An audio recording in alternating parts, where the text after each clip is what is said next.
Hello दोस्तों, कैसे हैं आप सब। उम्मीद करता हूँ आप लोग बहुत अच्छे होंगे और अपना ध्यान रख रहे होंगे। और जैसे कि आपको मालूम है कि अपना D U L L B का एंट्रेंस दिन ब दिन करीब आ रहा है।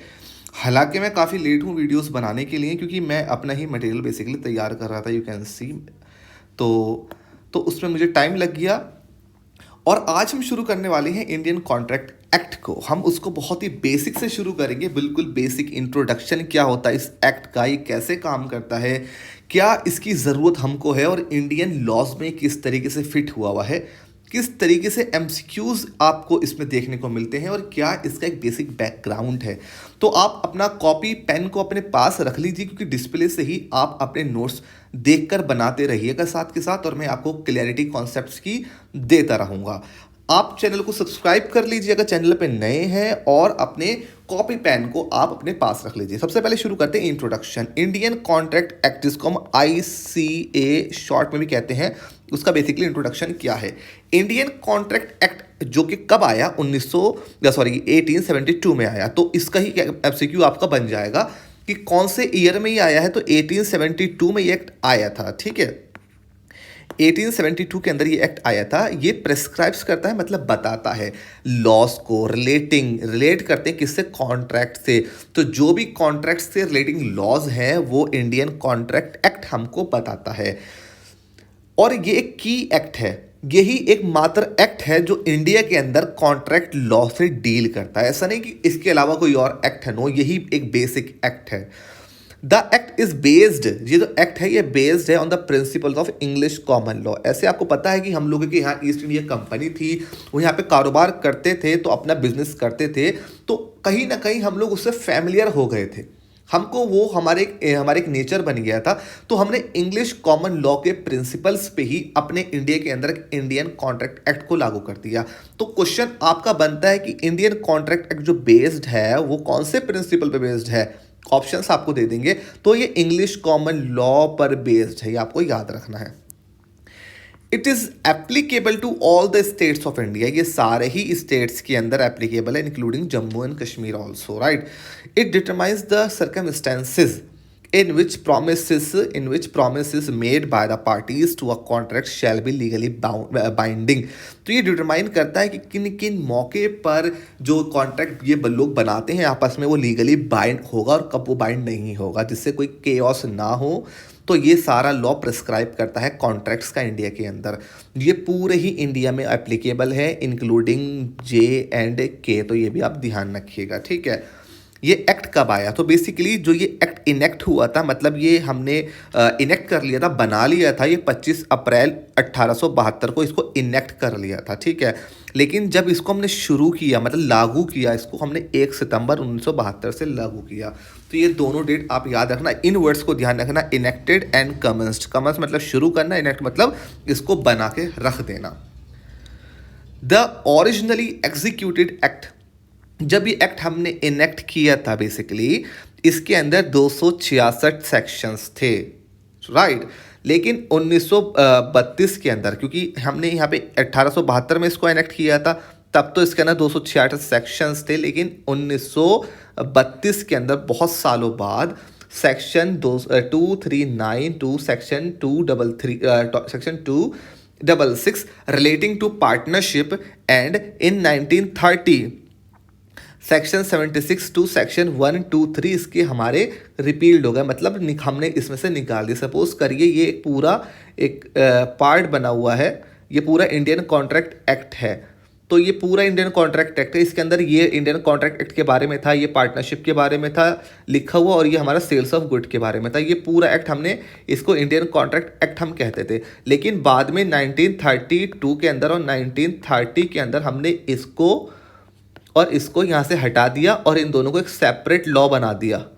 अब इंडियन पार्टनरशिप एक्ट और Indian sales of good act, दो अलग एक्ट्स हमारे पास मौजूद हैं। और फिलहाल जो हमारा ये पार्ट रह गया है, इसको हम अब इंडियन कॉन्ट्रैक्ट एक्ट जानते हैं, राइट। आपको समझ आ गया होगा। अब हम देखते हैं जो ये एक्ट हमारे पास बचा है, जो ये हिस्सा हमारे पास बचा है, जो बाकी पार्टनरशिप और सेल्स ऑफ गुड के निकालने के बाद इसके अंदर हमारे पास हमने इस एक्ट को दो जगह डिवाइड कर दिया है। पहला है सेक्शन 1 से लेके सेक्शन 75 तक, जिसको हम कहते हैं जनरल कॉन्ट्रैक्ट। ये जनरल कॉन्ट्रैक्ट प्रिंसिपल्स को बताता है कॉन्ट्रैक्ट कैसे होंगे, क्या होगा। और इसके बाद सेक्शन, क्योंकि 75, क्योंकि 76 से लेके 133 तक जो हमारे सेक्शंस थे, ये हमारे पार्टनरशिप्स के सेक्शंस थे, जो कि हमने यहाँ से हटा दिए हैं। तो इसके बाद डायरेक्ट 175 के बाद डायरेक्ट सेक्शन 124 शुरू होता है, जो कि 238 तक जाता है, जो कि स्पेशल कॉन्ट्रैक्ट्स के बारे में बताता है। तो इंडियन कॉन्ट्रैक्ट एक्ट दो जगह डिवाइड है, पहला 1 से लेकर 75 जो कि जनरल कॉन्ट्रैक्ट्स के बारे में बताता है, और सेक्शन 124 जो कि स्पेशल कॉन्ट्रैक्ट्स के बारे में बताता है। आई होप आपको इतना बेसिक बैकग्राउंड इसका समझ में आ गया होगा कि एक्ट क्या था, इसके अंदर क्या इंपॉर्टेंट डेट्स हैं, किस तरीके से डिवाइड हुआ है, अब हम जानते हैं। तो अब हम एक्ट की बात कर रहे हैं, इस एक्ट के अंदर क्या था। सबसे पहले इस एक्ट के अंदर सेक्शंस बहुत इंपॉर्टेंट है, सारे सेक्शंस इसके अंदर इंपॉर्टेंट है, लेकिन एंट्रेंस पर्पस से कुछ सेक्शंस बहुत इंपॉर्टेंट हैं। उन सेक्शंस के अंदर सेक्शन 2 आता है। सेक्शन 2 बताता है डेफिनेशंस को। तो सेक्शन 2 का पहली डेफिनेशन जो डिफाइन करता है, वो बताता है प्रपोजल्स के बारे में, कि प्रपोजल्स क्या होते हैं।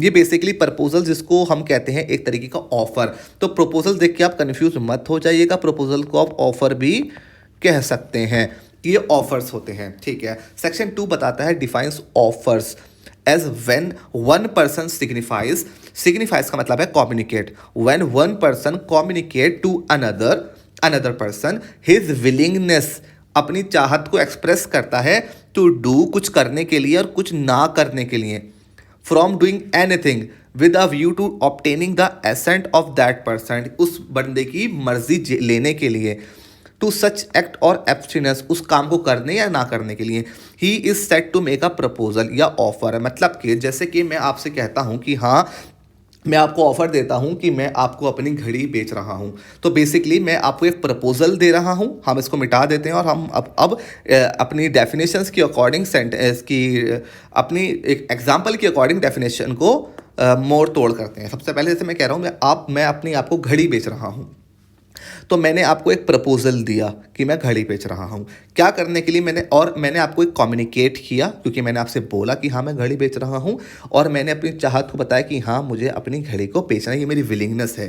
क्या करने के लिए, टू डू, क्या कर रहा हूँ मैं, घड़ी बेच रहा हूँ, एनीथिंग, टू डू एनीथिंग मतलब जो भी आप लीगली कुछ काम करना चाहते हैं, तो आप अपनी विलिंगनेस बता रहे हैं उस काम को करने के लिए कि हाँ मैं पर्टिकुलर काम करना चाहता हूँ। या ऐसा हो कि आप बताना चाहते हैं कि हाँ हम एक कॉन्ट्रैक्ट कर लेते हैं कि जिससे हम जो है कभी एक दूसरे से ये नहीं कहेंगे, या हम कभी एक दूसरे से कुछ नहीं मांगेंगे 1 साल तक, तो हम एब्सटेन कर रहे हैं अपने आप को कुछ करने से। तो कॉन्ट्रैक्ट जो होता है वो कुछ करने के लिए भी हो सकता है, और एब्सटेन मतलब कुछ ना करने के लिए भी हो सकता है। विद अ व्यू, मैं ये आपसे क्यों बोल रहा हूँ, क्योंकि मैं आपका एसेंट चाहता हूँ, क्योंकि आपकी हाँ चाहता हूँ अपने कॉन्ट्रैक्ट के अंदर, तो ये मैं इसलिए आपसे बात कर रहा हूँ। और ये पूरा सिस्टम जब मैंने आपसे किया, मैंने आपसे बोला कि मुझे आपको घड़ी बेचनी है, और आपकी मेरी विलिंगनेस है आपको घड़ी बेचने की, और मैं चाहता हूँ आपको घड़ी बेचना, और मैं चाहता हूँ आप इसमें रजामंदी अपनी दें, तो इस said to make a proposal, तो मैंने ये आपको एक ऑफर दिया, एक प्रपोजल दिया कुछ करने के लिए। सेक्शन 2A पूरे प्रपोजल को डिफाइन करता है कि किस तरीके से प्रपोजल होता है। तो कुछ इंग्रेडिएंट्स हैं इसके जो कि आपको याद रखने हैं, जैसे कि डिफाइंस प्रपोजल होता है, वैन कम्युनिकेट, हम कम्युनिकेट करते हैं अदर पर्सन को अपनी विलिंगनेस टू डू और abstain from doing anything with a view to obtaining the assent, उसकी मर्जी लेने के लिए, टू एक्ट और एब्सटेनेंस, कुछ करने या ना करने की जो हमने बात करी उस पे उसकी मर्जी लेने के लिए। तो ये हमने एक प्रपोजल दिया, उसको हमने एक ऑफर दिया। तो सेक्शन 2A एक ऑफर को डिफाइन करता है। अब हम मूव करते हैं एक्सेप्टेंस पे, क्योंकि जब मैंने आपको एक ऑफर दे दिया, तो अब नेक्स्ट स्टेप क्या होगा, डेफिनेटली आप उसको एक्सेप्ट करेंगे या उसको रिजेक्ट करेंगे। क्योंकि मैंने जब आपको ऑफर दिया तो मैंने एक चीज़ आपको बताई, विद अ व्यू, मैंने आपको एक चीज़ बताई, with a view to obtaining the assent of the others. Assent मतलब होता है उसकी हाँ लेने के लिए, उसकी मर्जी लेने के लिए। तो मैंने आपको ऑफर दिया, और अब ऑफर को आप एक्सेप्ट करेंगे कि आपको हाँ लगा, या आपको लगा कि आप करेंगे या नहीं करेंगे। तो सेक्शन 2A डिफाइन करता है हमारा ऑफर को, सेक्शन 2B डिफाइन करता है एक्सेप्टेंस को। तो इस तरीके से आप याद रखें, आप डिस्प्ले से ही इसको कॉपी कर सकते हैं चाहे तो ये क्या डिफाइन करता है, सेक्शन 2B डिफाइन करता है एक्सेप्टेंस। कि आप इसको एक्सेप्ट कर रहे हैं, आप इसको हाँ कर रहे हैं कि हाँ आपने इसको मान लिया। एक्सेप्टेंस में क्या मेन इंग्रेडिएंट्स है, आइए सेक्शन पढ़ते हैं। When the person to whom the proposal is made, वो व्यक्ति जिसको हमने प्रपोजल दिया था या ऑफर दिया था, is communicate, is proposal is made, is signifies और कम्युनिकेट, वो कम्युनिकेट करता है। पहले हमने कम्युनिकेट करी अपनी विलिंगनेस उसको ऑफर के लिए, कुछ बेचने के लिए, कुछ ना बेचने के लिए। अब वो क्या करता है, हमारा ऑफर सुनने के बाद अपनी एक्सेप्टेंस को कम्युनिकेट करता है, अपना एसेंट देता है, मतलब अपनी मर्जी देता है उसके अंदर। द प्रपोजल नाउ, अब द प्रपोजल है सेट टू बी एक्सेप्टेड, अब वो प्रपोजल एक्सेप्ट माना जाएगा। अब proposal when accepted becomes a promise, ये आप ध्यान रखिए, आप पूरा सिस्टम को समझिए। अब सबसे पहले एक ऑफर होता है, ऑफर के अंदर हम अपनी विलिंगनेस बताते हैं टू डू और abstain from doing something with a view to obtaining the assent of other person. अब हमने ऑफर दे दिया, अब सामने वाला पर्सन ऑफर को सुनता है और अपना जो हमने प्रपोजल दिया था उसको कम्युनिकेट करता है अपनी मर्जी को कि हाँ वो उस पर राजी है। और जब वो अपनी एक्सेप्टेंस देता है तो ये एक प्रॉमिस बन जाता है। Lawful offer section 2A, lawful offer section 2A offer बताता है, plus lawful acceptance section 2B। जब ये दोनों मिलते हैं, जब ऑफर एक्सेप्टेंस, ऑफर उसने हाँ कर लिया कि हाँ मैं मंजूर है, तब ये एक प्रॉमिस बन जाता है। ये आप ध्यान रखिएगा, इसको हम कहते हैं प्रॉमिस। जब भी हम प्रॉमिस का जिक्र करेंगे मतलब है कि उसमें ऑफर और एक्सेप्टेंस दोनों हैं। आई होप आपको ये ऑफर और एक्सेप्टेंस समझ आ चुका होगा। साथ के साथ आप नोट्स बना सकते हैं अगर आपको कंफर्टेबल लग रहा है डिस्प्ले से कॉपी करना, राइट। अब हम नीचे चलते हैं और देखते हैं कि और क्या क्या हमारे लिए इंपॉर्टेंट है। हम बहुत बेसिक बात कर रहे हैं, धीरे धीरे हम पूरा एक्ट को कवर कर लेंगे एंट्रेंस के मुताबिक। और ये एंट्रेंस DU का हो, महाराष्ट्र का हो, PU का हो, इलाहाबाद का हो, कहीं का भी हो, आपके एंट्रेंस में क्लैट का हो, सब जगह काम आएगा। अब हम बात करते हैं सेक्शन 2E। सेक्शन 2E क्या कहता है? सेक्शन 2E एग्रीमेंट्स को डिफाइन करता है। अच्छा, ये नई चीज आ गई क्योंकि ये डेफिनेशन क्लॉज है सेक्शन 2, तो उसके अंदर हर जो पॉइंट कॉन्ट्रैक्ट एक्ट में इंपॉर्टेंट है वो सब डिफाइन किया गया है, राइट। तो आपको रिमाइंड करा दूं, ऑफर, लॉफुल एक्सेप्टेंस दोनों मिल गए तो एक प्रॉमिस बन गया, ठीक है। अब एक प्रॉमिस आप याद रखिए, तीनों चीजों को प्रॉमिस अपने माइंड के अंदर रखिए। नाउ मूव करते हैं सेक्शन 2E की तरफ। सेक्शन 2E डिफाइन करता है एग्रीमेंट्स को। अब एग्रीमेंट्स क्या होते हैं? Now see, every promise, remember हमने प्रॉमिस क्या पढ़ा है? Offer acceptance is equal to promise. तो इस प्रॉमिस जो हमने पढ़ा है उसको माइंड में रखिए, every promise and every set of promises, मतलब या तो एक प्रॉमिस या बहुत सारे प्रोमिसेस, कुछ भी हो सकते हैं। फॉर्मिंग द कंसिडरेशन, ये नया वर्ड आया है, इसको हम डिफाइन करेंगे। Forming the consideration for each other is an agreement, right. तो आप ये ध्यान रखिए कि प्रॉमिस होते हैं, जब प्रॉमिस के साथ हम एक कंसिडरेशन बना लेते हैं। कंसिडरेशन का मतलब होता है किसी तरीके के, मतलब आप जैसे कि इसको आप समझ लीजिए कि हम पैसे देते हैं किसी चीज़ के, तो आप समझ लीजिए कि हमने उस चीज़ को खरीदने के लिए पैसे देते हैं या कुछ करते हैं। जो चीज़ हम करते हैं किसी पर्टिकुलर चीज़ को खरीदने के लिए या तो उसको हम कंसिडरेशन कहते हैं, राइट। तो एवरी प्रॉमिस कि हाँ मैंने आपको घड़ी बेची, आपने हाँ हाँ कर दिया, तो ये प्रॉमिस हो गया। नाउ प्रॉमिस के लिए मैंने आपको बताया कि हाँ मैं आपको ये घड़ी 10,000 रुपये की खरीदूंगा, राइट। 10,000 की मैं आपको आपसे घड़ी खरीदूंगा, तो ये कंसिडरेशन है उस प्रॉमिस की। जब ये दोनों मिलते हैं, प्रॉमिस और कंसिडरेशन मिलते हैं आपस में, तो ये एक एग्रीमेंट बन जाता है, राइट। तो आप ये ध्यान रखें, promise plus consideration is equal to agreement, तो ये एग्रीमेंट बन जाते हैं। ऑफर और एक्सेप्टेंस प्रॉमिस बनते हैं, प्रॉमिस और कंसिडरेशन एग्रीमेंट बनती है। एग्रीमेंट सेक्शन 2E में डिफाइंड है। कंसिडरेशन को थोड़ी देर बाद और हम पढ़ेंगे आगे। Section 2H, section 2H Indian contract act का क्या कहता है, आइए देखते हैं। सेक्शन 2H डिफाइन करता है कॉन्ट्रैक्ट्स एज एन, कॉन्ट्रैक्ट को डिफाइन करता है कि एक्चुअली कॉन्ट्रैक्ट होते क्या हैं। तो सेक्शन 2H ने एक हमें डेफिनेशन दी है कॉन्ट्रैक्ट की, वो क्या डेफिनेशन है? एन एग्रीमेंट, यह जो एग्रीमेंट हमने पढ़ा, एन एग्रीमेंट, एग्रीमेंट मतलब promise plus consideration, an agreement enforceable by law, मतलब एक ऐसा एग्रीमेंट जिसको हम लॉ के द्वारा लागू करा सकते हैं। तो कोई भी एग्रीमेंट जिसको हम लॉ के मदद से लागू करा सकते हैं उसको हम कॉन्ट्रैक्ट कहते हैं, राइट। सो आप एक डेफिनेशन ध्यान रखिए, an agreement enforceable by law is a contract. तो ये डेफिनेशन भी एज अ एमसीक्यू आ सकती है, चांसेस हैं। अब हम आपका ये कंसिडरेशन को थोड़ा और ड्वेल करते हैं। इसके अंदर कंसिडरेशन क्या होती है। कंसिडरेशन बेसिकली डिफाइन है सेक्शन 2D में डिफाइन है। तो डी से हमारा बीच में हमारा डी आता है इसका, तो ये डी और ये डी, तो आप इसको याद कर सकते हैं कंसिडरेशन। तो सेक्शन 2D के अंदर कंसिडरेशन डिफाइन हुई हुई है। नाउ कंसिडरेशन क्या होती है। Consideration is the price paid, जो पैसे हमने दिए किसी पर्टिकुलर चीज़ को खरीदने के लिए, कुछ काम करने के लिए, for the promise. I hope promise आपको याद हो गया होगा, ऑफर प्लस एक्सेप्टेंस प्रॉमिस। तो consideration is the price paid for the promise, क्योंकि प्रॉमिस प्लस कंसिडरेशन, तो हमने जो प्रॉमिस किया था कि हम घड़ी बेचेंगे और कहा था कि 10,000 में बेचेंगे, तो बेसिकली दोनों मिले तो एग्रीमेंट बना। तो कंसिडरेशन क्या होता है, जो हमने प्रॉमिस किया है उसका price of the other. Consideration is the price paid for the promise of the other. Consideration may be an act. Consideration ज़रूरी नहीं है कि हमेशा पैसा ही हो, ये कोई एक्ट भी हो सकता है। जैसे कि आप मुझे ये एक घड़ी दे दीजिए और मैं आपको 1 महीने आपकी वहाँ पे एज अ कुक वर्क करूँगा। तो मैंने कोई पैसे नहीं दिए, लेकिन ये कोई एक्ट किया मैंने, ऐसा कुक मैं उसके यहाँ काम कर रहा हूँ, ये कॉन्ट्रैक्ट मैंने बनाया। तो कंसिडरेशन एक एक्ट भी हो सकता है, एक एब्सटेंस भी हो सकती है। तो ये एब्सटेंस मतलब कुछ ना करना, एक्ट मतलब कुछ करना है, एब्सटेंस मतलब कुछ ना करना। कुछ ना करने का एग्जांपल ऐसा हो सकता है, हम ऐसा एग्जांपल ले सकते हैं कि पूरा अब ये श्योर नहीं है, लेकिन आपको एक रफ आइडिया लग जाएगा। जैसे कि मैं आपके यहाँ आता हूँ, जैसे मैं आपका कज़न हूँ, राइट, आपका कज़न हूँ, आपके यहाँ आता हूँ और आपको मेरे यहाँ पर पसंद नहीं आना, लेकिन मैं कोई इलीगल काम भी नहीं कर रहा हूँ आपके यहाँ के। तो आपने कहा कि अच्छा एक काम करो, तू मेरी घड़ी ले ले और तू यहाँ पे मतलब 6 महीने तक मत आइयो। तो मैंने कहा ठीक है, मैं नहीं आऊँगा। तो मैं कुछ एक कॉन्ट्रैक्ट कर रहा हूँ कुछ ना करने के लिए बेसिकली, तो ये एब्सटेंस हम उसको मान लेंगे, ठीक है। तो consideration may be an act and abstains और अ प्रॉमिस, और ये एक प्रॉमिस भी हो सकती है। तो आई होप कंसिडरेशन आपको समझ में आ गया। कंसिडरेशन को ज़्यादा ड्वेल करने की जरूरत नहीं है। कंसिडरेशन अपने आप में बहुत इंपॉर्टेंट टॉपिक है, जो कि बहुत डीप पढ़ने वाला टॉपिक है।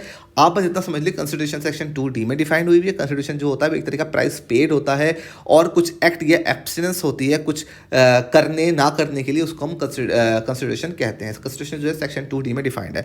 कंसिडरेशन जो है 3 तरह की होती है, पास्ट होती है, प्रेजेंट होती है, फ्यूचर होती है। बस आपका एमसीक्यूज में इतना ही इंपॉर्टेंट है कि कैसे कैसे होती है, वो आपका ज़्यादा इंपॉर्टेंट चीज़ नहीं है, क्योंकि आप अपने लॉ का एग्ज़ाम दे रहे हैं एंट्रेंस का, ना कि सेमेस्टर का, ठीक है। तो आप शुरू करते हैं कि there are 2 kinds of rights. 2 तरीके के राइट्स हमारे पास होते हैं इंडियन कॉन्ट्रैक्ट के अंदर, या हमारे कहें तो हमारे ओवरऑल जो होते हैं हमारे पास 2 तरीके के राइट्स, सॉरी, कॉन्ट्रैक्ट में भी होते हैं और आई थिंक टॉर्ट्स में भी होते हैं। तो राइट इन रेम होता है, राइट इन रेम होता है और राइट इन पर्सोनम होता है, राइट। 2 तरीके के राइट होते हैं, right in rem and right in personam. Right in rem का मतलब होता है अगेंस्ट द होल वर्ल्ड, मतलब पूरे वर्ल्ड के अगेंस्ट आपके पास ये राइट है। राइट इन पर्सोनम का मतलब होता है कि बस एक पर्टिकुलर पर्सन के अगेंस्ट आपके पास ये राइट है। मतलब आप, अब इसका एग्जांपल हम कैसे लेंगे। जो इंडियन कॉन्ट्रैक्ट एक्ट है, जो कॉन्ट्रैक्ट्स हैं, वो जो राइट आपको देते हैं वो राइट इन पर्सोनम आपको देते हैं, रैम नहीं देते हैं। तो ये आप बात ध्यान रखें, आपको इंडियन कॉन्ट्रैक्ट एक्ट में जो राइट मिलता है वो राइट इन पर्सोनम मिलता है, ना कि राइट इन रैम मिलता है। तो अब हम पढ़ते हैं राइट इन पर्सोनम पे एग्जाम्पल। कॉन्ट्रैक्ट्स जो क्रिएट करता है वो राइट इन पर्सोनम क्रिएट करता है। Contract creates contractual obligations upon the parties. तो कॉन्ट्रैक्ट जो है कौन सी ऑब्लिगेशंस आपको देता है, तो कॉन्ट्रैक्चुअल ऑब्लिगेशंस कॉन्ट्रैक्ट एक्ट आपके लिए क्रिएट करता है। इसका एग्जांपल क्या है, एग्जांपल है बी ऑफर्स, ऑफर देता है। अब जो मैं आपको एग्जांपल दे रहा हूँ, जो हमने अब तक पढ़ा है, ऑफर, आपका एक्सेप्टेंस, देन प्रॉमिस, कंसिडरेशन, आप इस पूरे एग्जाम्पल से उसको इम्प्लीमेंट करिए अपने माइंड के अंदर कि क्या हम यहाँ पे एग्जाम्पल डिस्कस कर रहे हैं, उसके अकॉर्डिंग हमने पढ़ा कि हमें समझ आ रहा है, सही है। B offers, section 2A, offer and proposal. B offers to sell his iPhone 2A। B offers to sell his iPhone 2A for the consideration of 30K, मतलब 30,000 रुपये में। बेसिकली बी जो है ऑफर करता है ए को अपनी विलिंगनेस अपने आईफोन सेल करने के लिए 30,000 रुपये में। ए एक्सेप्ट करता है, ए जो है उसको एक्सेप्ट करता है ऑफर को। जब उसने एक्सेप्ट कर लिया ये प्रॉमिस बन गया, राइट, हमने इतना पढ़ा है। तो जब ऑफर मिलता है, एक्सेप्टेंस, तो प्रॉमिस बन जाता है। Here both the parties are now under contractual obligations. जब वो प्रॉमिस बन गया है और हमारे पास कंसिडरेशन भी है 30K की, तो ये जो 30K की कंसिडरेशन के साथ मिली है, तो ये एक एग्रीमेंट बन गया है। और एग्रीमेंट ऐसा है जो कि लॉ से इन्फोर्स कराया जा सकता है। तो ये एक कॉन्ट्रैक्ट बन चुका है। तो अब कॉन्ट्रैक्ट बनने के बाद तो इसने कॉन्ट्रैक्चुअल ऑब्लिगेशंस आप पर लगा दी हैं। अगर आप उसको परफॉर्म नहीं करते हैं तो आपके खिलाफ वो कोर्ट जा सकता है। तो आई होप कि आपको समझ आ चुका होगा। इतना बेसिक, इसका थोड़ा हमने एक स्टिकर बनाया हुआ है, सारी चीज़ें हमने एक स्टिकर से समझाई हुई हैं ताकि आपको बहुत आसानी हो समझने के लिए, राइट। तो थोड़ा इसको हम और डिटेल में देख लेते हैं उसके साथ, ताकि आपको फोटो याद रह जाए। इसमें देखिए जो ए है, बी है, ये हमारा बंदा बी बंदा है। ये हमारा बी जो है ये ऑफ़र देता है मैडम को कि ऐसा है कि मैं ना अपना आईफोन सेल कर रहा हूँ 30,000 रुपये में, और ऐसा अगर आपको ख़रीदना है तो आपको ख़रीदना चाहेंगे इसको। तो इसने क्या करा, सेक्शन 2A कहता है ये ऑफ़र दे रहा है, ऑफर देता है, अपनी विलिंगनेस बताता है मैडम को कि हाँ मैं बेचना चाहता हूँ। क्यों, और क्यों बेचना चाहता है, क्योंकि और चाहता है कि मैडम उसको अपनी अपनी मर्जी बताए कि हाँ उन्हें लेना है या नहीं लेना है। इसने ऑफर दिया, अपनी विलिंगनेस बताई। मैडम ने क्या करा, अपना ऑफर बताया कि हाँ मैं उसको खरीदना चाहती हूँ, अपनी विलिंगनेस दी। और जो उसमें कंसिडरेशन हमारी 30,000 रुपये है, इस पर मैडम ने एक्सेप्ट की इस कंसिडरेशन को। तो ये एक प्रॉमिस बना। पहले तो ऑफर गया, ऑफर के बाद इनकी एक्सेप्टेंस गई, तो ये प्रॉमिस बन गया। प्रॉमिस बनने के बाद इसमें हमारी कंसिडरेशन 30,000 रुपये है, तो कंसिडरेशन हमारे साथ लगी, तो ये बन गया एक हमारा एग्रीमेंट। और ये वो एग्रीमेंट है जो कि लॉ से एनफोर्स कराया जा सकता है। तो ये हमारा बन गया कॉन्ट्रैक्ट। और ये कॉन्ट्रैक्ट बनने के बाद इसने कॉन्ट्रैक्चुअल ऑब्लिगेशंस आप दोनों पे लगा दी। और अगर ये बंदा कॉन्ट्रैक्ट पे उसको जो डेट फिक्स करी थी आईफोन नहीं देता है, तो मैडम सीधे कोर्ट जा सकती हैं। कोर्ट जाकर इसकी धज्जियां उड़ा सकते हैं कि हमने कॉन्ट्रैक्ट दिया था और ये इन्होंने ब्रीच कर दिया, अब मुझे इस पे डैमेजेस चाहिए। तो this is how the Indian contract act works. तो आई होप आपको समझ आया होगा। हम पूरा ही एक्ट इस तरीके से कवर कर लेंगे। तो मैं उम्मीद करता हूँ आप लोग साथ साथ नोट्स बना रहे होंगे, या जिस तरीके से समझना चाहते हैं समझ रहे होंगे। थोड़ा सा आज का हमारा और रह गया, बस उसको पढ़ लेते हैं। उसके बाद हम इस पे आज का लेक्चर बंद कर देंगे, ठीक है। तो अब हम चाहते हैं कि intention to create legal obligation, right. तो एक इंपॉर्टेंट टॉपिक, या आज इतना ही छोड़ देते हैं, बाकी हम आगे देखते हैं कितना हमारा बचा पे। बेसिकली थोड़ा आज के लिए बहुत ठीक है। आज के लिए हम इतना ही छोड़ देते हैं, बाकी कल से हम इस क्लास को कंटिन्यू करेंगे। तो चैनल को लाइक कर लीजिए, सब्सक्राइब कर लीजिए। और हाँ, अगर आप DU LLB की तैयारी कर रहे हैं तो हम लास्ट ईयर भी हमने मॉक टेस्ट निकाले थे अपने, जिसमें मोर देन 50 स्टूडेंट्स हमारे ही ग्रुप से सेलेक्ट हुए थे DU LLB के अंदर। तो अगर आप मॉक टेस्ट को लिए देख रहे हैं, मॉक टेस्ट को सर्च कर रहे हैं बहुत रीजनेबल प्राइस में, क्योंकि हमारे मॉक टेस्ट की जो फीस है वो ओनली 500 रुपीज़ है, बहुत ज़्यादा कॉस्टली नहीं है, मार्केट प्राइस से बहुत ज़्यादा चीप हम इसको रख रहे हैं। और इसके अंदर 8 मॉक्स आपको मिलेंगे, जिसमें आपकी फुल लेंथ है, एक हर मॉक्स के अंदर 100 क्वेश्चन है। कंप्लीट सिलेबस हमने इसमें डिस्कस किया है DU LLB का। और अनलिमिटेड इसके अंदर अटैम्प्ट्स हैं, अनलिमिटेड इसके अंदर आपको अटैम्प्ट्स मिलेंगे बेसिकली, जिसमें आप एग्जाम से जितना बार चाहें उसको अटैम्प्ट कर सकते हैं। तो आई होप आपको वीडियोस पसंद आई हो। Thank you so much, thanks a lot.